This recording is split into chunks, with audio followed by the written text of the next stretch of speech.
I'm here with Hamilton Spectator columnist Steve Milton. And Steve, 3 days of Ticat minicamp, what were your impressions? Well, right off the top, Burris brings something here that, and I don't know what that is. It might be hope. There's a certain Christmas to the play. Certainly Burris to Fantus, and then secondarily, Williams has been his most, I'd say, a second favorite receiver out there. That's been pretty exciting stuff. Some of the questions that you and I both had at the start can't be answered here. Part of that's kicking game, but most specifically, I think on the offensive and defensive line.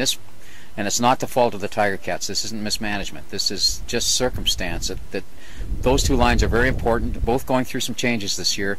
They didn't get a lot done that way because they couldn't. The other big change this year has been on the defense. Casey Crehan, I think, has been a bit of a revelation this week.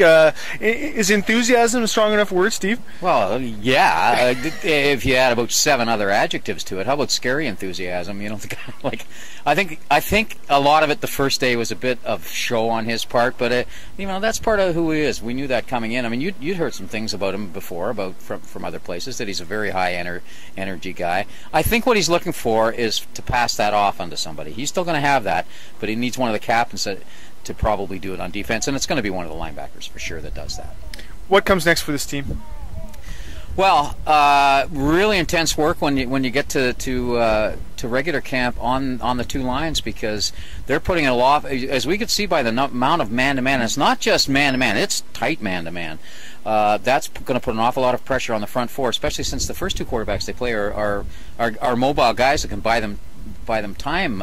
They got to get off the chute right away in camp and find those defensive ends for the rush, and upgrade the interior part of that line too on the defensive line. We don't know what's happening on the offensive line. So much revolves around Marwan Hage being ready to go.